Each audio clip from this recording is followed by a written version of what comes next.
May isang maliit na probinsya na noong unang panahon ay laman ng kwentong bayan ang tungkol sa pangkukulam o barang. Mayaman ito sa kultura at kasaysayan at sa kasalukuyan, pagtatambal o panggagamot ang kilala sa lugar na ito.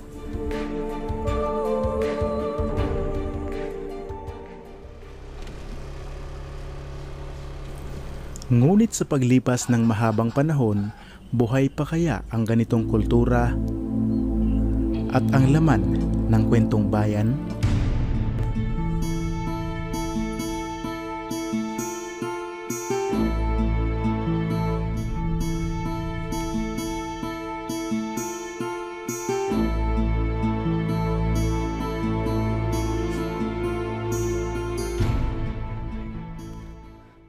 Sa mapa ng Pilipinas, ang isla ng Siquijor ay isang pulong lalawigan ng rehiyon ng Central Visayas sa timog ng Cebu at timog silangan ng Negros Oriental.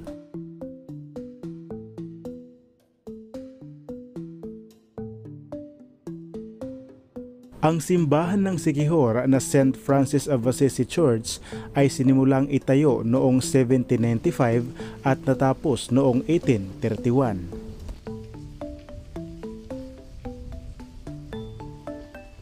Ayon sa kasaysayan, noong unang panahon laman daw sa kwentong bayan ang tungkol sa pangkukulam sa ilang lugar ng Siquijor. Ngunit sa paglipas ng mahabang panahon, ang isla ng Siquijor ay naging tanyag bilang Dahiling Island o lugar ng mga taong mananambal.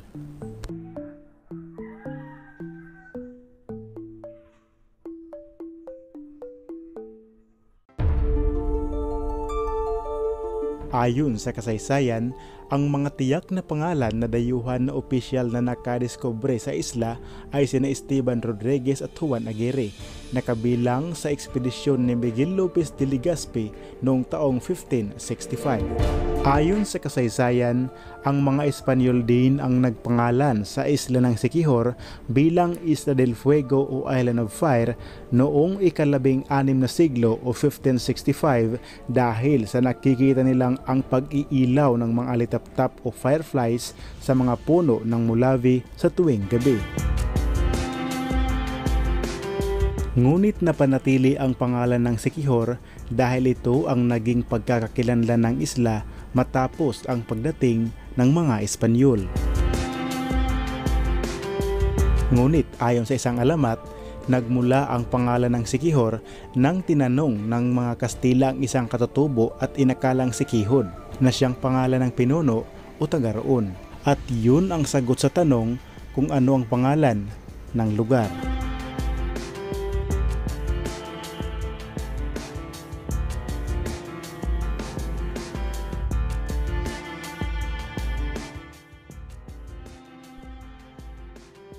Dahil ang isla ng Siquijor ay mayaman sa kabundukan at sagana sa mga punong kahoy, ito din ang pinagmumulan ng enerhiya o pinagkukunan ng panggamot sa mga tao ng mga healer ng Siquijor. Mula noon hanggang ngayon, patuloy pa rin binubuhay ng mga taga rito hindi ang pagkukulam kundi ang pagtatambal.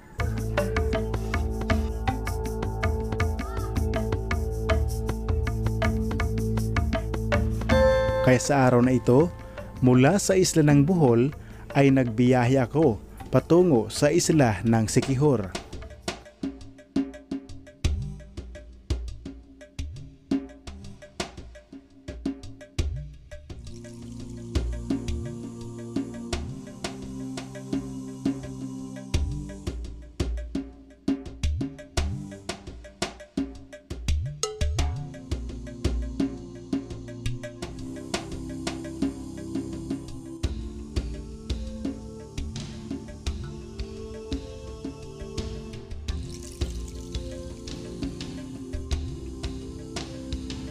At sa isang bulubunduking sakop ng isla, sa Barangay Cantabon, dito ay nakilala ko ang mag-asawang manggagamot.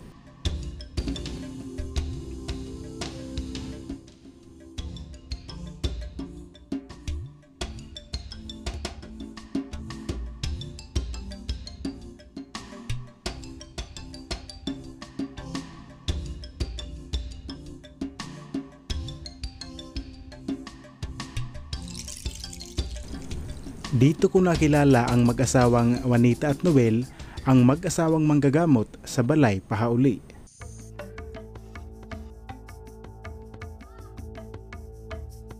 Ang ibig sabihin sa pauli, mga kahoy, yung sakit mo, maayos. Yan. Yan ang balay. Ibabalik. Hindi, yung sakit mo para maayos. Yung pahiuli, maulian ka ba? Nga. Ang purpose na mga kahoy, daghang kahoy, puros pahauli. Daming klase yung mga kahoy na pahiuli. Ang Balay Pahauli sa Cantabon ay isang healing hut o tradisyonal na santuaryo para sa pagpapagaling.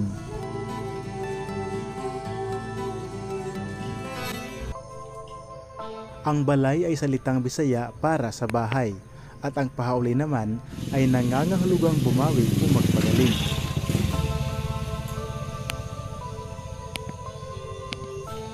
At dito mismo sa kanilang tahanan ay isinasagawa ang tradisyonal na ritual ng paggaling tulad ng bolo-bolo at tuob o fumigation na nag-aalok ng halamang gamot. Ang mismong istruktura na tinatawag na Balay Pahauli sa Barangay Cantabon ay medyo bago pa lamang. At ito ay itinayo at nakumpleto noong Oktubre 2018 upang maging isang mas maayos at mas malinis na healing hut para sa tradisyonal na manggagamot na si Nay Juanita. Dahil sila ang taniyag na manggagamot o healer sa isla ng Siquijor, pati ang mga sikat na personalidad ay dito pumupunta sa kanila sa tuwing ito ay nagpupunta sa isla ng Siquijor.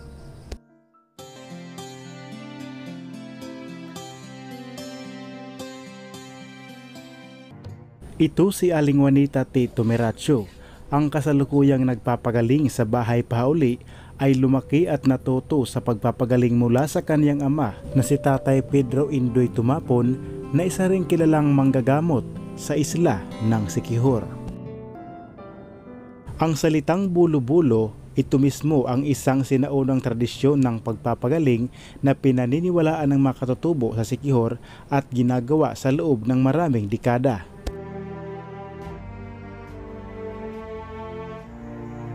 Nagsimulang magpagaling o manggamot si Aling Juanita noong namatay ang kanyang ama noong taong 2007. Kaya ang kanyang sariling pagpapatuloy ng tradisyon ay nasa loob ng mahigit isang dekada na.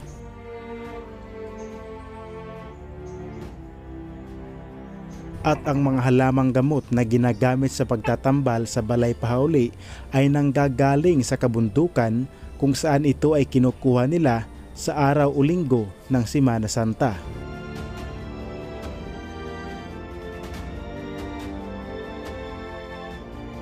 Si Mang Pedro Indoy Tumapon na isang kilala na manggagamot o healer o mananambal sa isla ng Siquijor. At si Mang Juanita naman ay lumaking tumutulong at umaalalay sa kanyang ama sa tradisyonal na gawain ng pagpapagaling. Kaya nung namatay ang kaniyang ama noong 2007, siya na ang nagpatuloy sa nasabing tradisyon.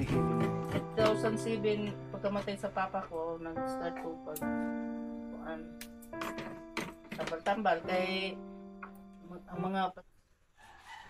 Ang kaalaman sa halamang gamot ay nagmumula sa Bundok Bandilaan o Mount Bandilaan, na ito ring tinuturing living pharmacy ng isla kung saan inaani ang mga sangkap para sa kanilang mga pusyon at gamutan.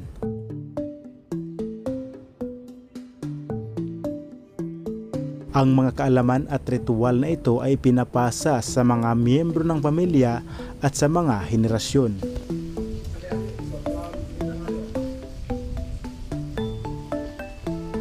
Bago mag-umpisa sa paggagamot o pagtatambal si Nay Juanita, siya muna ay taimtim na nagdadasal sa harap ng santo.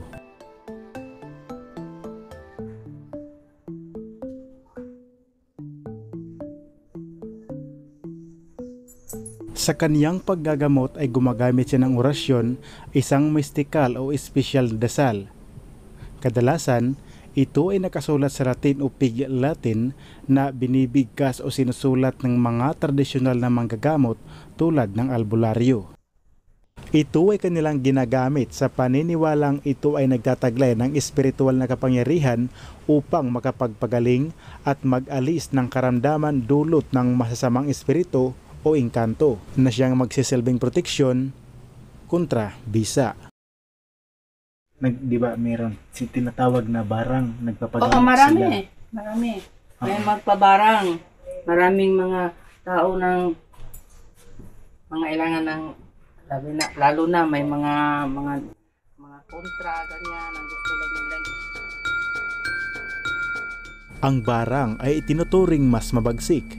Ang mambabarang ay may kakayahang maglagay ng insekto tulad ng gagamba at sintipid sa katawan ng biktima. Na ginagamitan ng ritual, minsan ay sa pamamagitan lamang ng paghipo sa biktima o paghawak sa bagay na konektado sa biktima. Ngunit nang itinanong ko kay Aling Juanita kung bakit nagkakaroon ng ganitong pangyayaring barang, simple lang ang kaniyang sagot. Ipabarang, parang walang ebidensya, parang walang kuan. Yung mga taong Babarang. nagbabarang, ano ba? Masama ba sila? Hindi naman masama. Lahat manggagamot, marunong ng ganyan. Pero manggagamot ka, huwag ka namang pumasok ng pumatay ng tao. Pag may nagpapagamot dito ng yung tao na nagpunta dito na binarang sila, ano pa yung nakukuha sa kanila? May mga insekto, may mga beetles, iba-ibang klase kasi iba-ibang klase din sa sa paggawa na pagbarang sa tao. Marami may haplet, may yung barang talagang yung barang mga insekto ang lumalabas, pero yung haplet maramdaman ng tao, yung kagaya ng maraming tusok ganito kasi ginagamit nila yung mga yung manika. Yung paktol, yung sa sa dagat, yung lumalaki ng tiyan. Doon sila doon sa nagawa ng sa dagat yung pag low tide, so magliit yung tiyan mo, tapos sabi yung mag high tide, so maglaki yung tiyan. Doon sila sa dagat gitarabaho. Iba-iba, maraming proseso sa barang. Bali, yung mga Barang, di ba, paktol, barang. haplet. Oh. Bakit nagkakaroon ng mga insekto sa katawan? Dahil sa paggawa ng mamamarang, dahil sa ginagawa nila ng maraming proseso ang paggawa ng ganyan. Ng marami ding ingredients na ginaano mo. Tapos dahil sa mga ingredients na ginaano mo sa picture, pwede rin picture lang 'yon at saka pangalan, talagang maano talaga sa iyo. Yung pangalan ng tao nang gusto mong ipabarang, yan picture at saka yung pangalan. So yan ang trabaho yun sa mamamarang. Pag kung for anong example, gusto na nakuha mangyari. nakuha yung insekto sa katawan, saan dadalhin yung insekto? Ay hindi naman yun makuha yung insekto sa katawan, pwede naman yun isunog dito sa apoy. Susunugin mo sa apoy. Meron kayo dito na nakuha? Mayroon noon, hindi ko na namalayan kung saan yun nalagay. Mayroon yung hindi ko namalayan kung saan na yun linalagay yung parang wala na siguro ata. Bali, yun yung mga insekto na yun, Lumalabas. yun ang mga nakuha mo sa mga taong binarang. So susunugin sila. Kapag naiano mo sa apoy. Nalalaman ba kung sino ang nagbarang? Yung magbarang, yun ang manggagamot. Yung kagaya namin, manggagamot, alam namin kung paano ang proseso pagbarang. Pero hindi nyo ginagawa. yung taong mag-ano sa'yo, mag-alok sa'yo ng ganito, ipabarang mo sa pulano, yan, magbabayad sa'yo, yun. Ang manggagamot ang magawa. Pero giutusan lang siya, gibayaran siya ng tao ng si Tarpulano, ipabaran ko magkano ang bayad mo, ganyan. Pero sa amin, hindi kami tumatanggap ng ganyan kasi yung panggamot at saka yung barang iba, yung pumatay ka ng tao, makasama yun sa ano, kasi ikaw nagtulong ka ng tao, tumutulong ka ng pinagamutan mo siya, ano naman ang mangyari kung ano ka ng masama. Ngunit sa kakayahan ni Nanay Juanita na magpagaling umanggamot sa kanyang kapwa, siya ay naniniwala na ang enerhiya na kanyang gamit para makapanggamot ay hindi mismong direktang nanggagaling sa kanya. Sa tingin mo, Nay Juanita, yung kakayahan mo para makapagpagaling ng tao, saan ang gagaling? Panginoon. Panginoon. Oo. Panginoon, maghingi ka ng tulong sa kanya, ng matulungan siya, pero dahil din sa mga herbal. Kung malaman mo kung anong mga sakit yon, so kailangan may herbal kang mabigay sa kanya na yan ang inumin mo, yan ang ipapahid mo, yan ganito ganan. Kasi doon marami namang manggagamot na ritual lang, pero parang magic yon eh. So malaki ang instrumento ng kagubatan sa inyo. Oo, malaki kasi every Holy Week mangulikta kami ng herbal. 7 Friday kami mangulikta hanggang Holy Friday. Pagkatapos ng aming pag-uusap, ang mga nasabuting gamot o mga lana ay isa-isa niyang ipinakilala kung ano ang gamit nito sa akin. Sa Indonesia.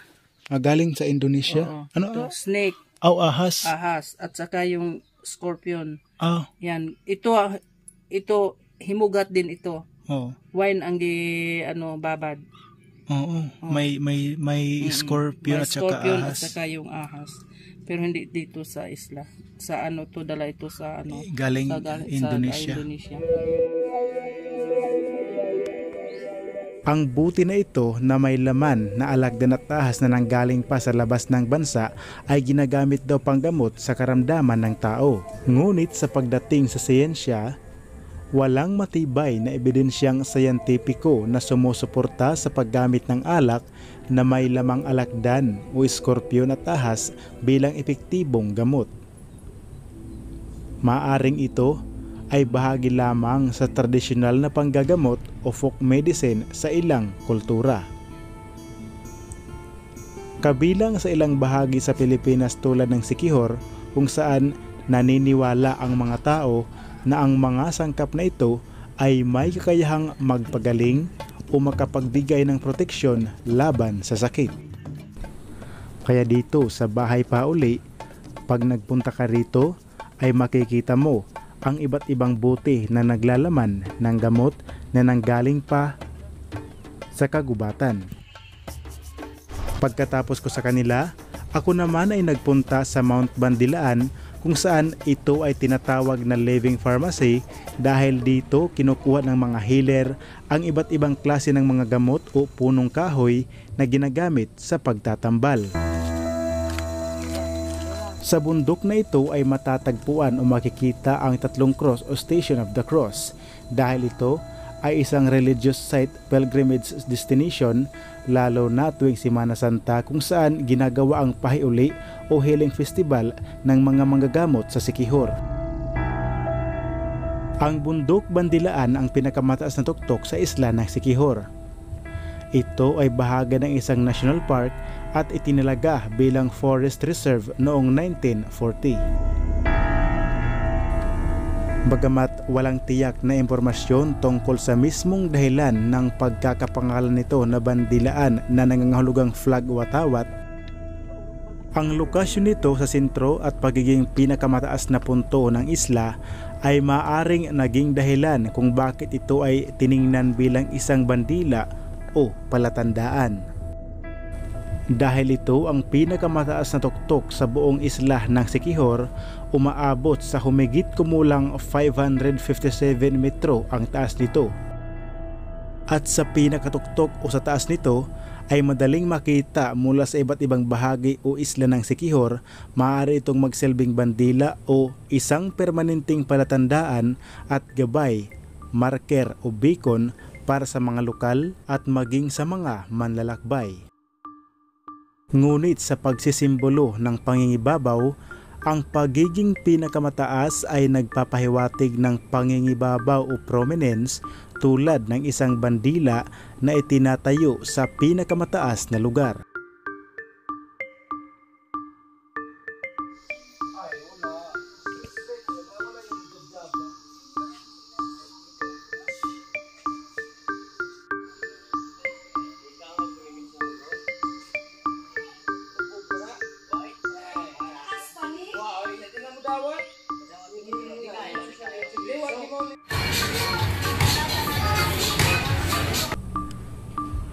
At sa kanilang public market, dito naman ay nagtatagpo ang mga paninda galing sa kabundukan at galing sa karagatan.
Sa ilang araw na aking pananatili sa isla ng Siquijor ay natutunan ko na ang mambabarang ay hindi masamang tao.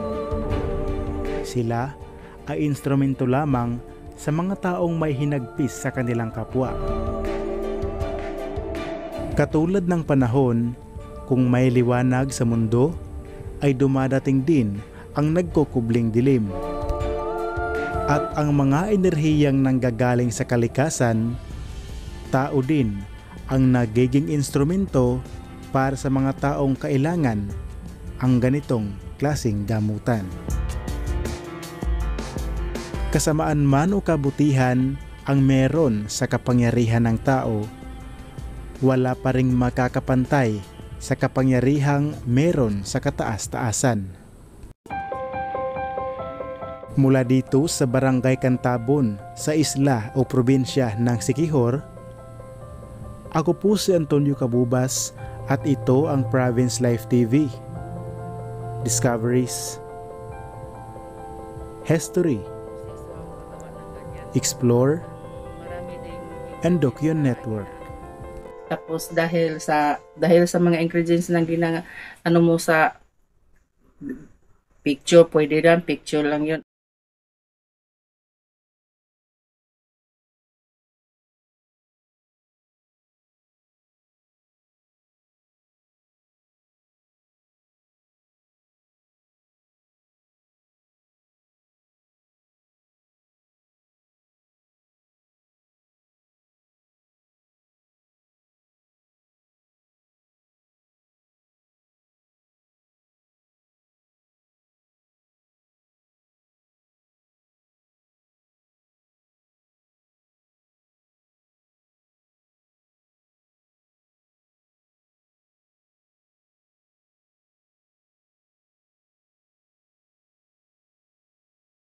Dito sa Siquijor, kapag nagtanong ka, hindi ka lang ituturo kung saan yung daan. Sasamahan ka pa talaga kung saan ang papunta, kung saan papunta yung ano. Tulad ni nanay,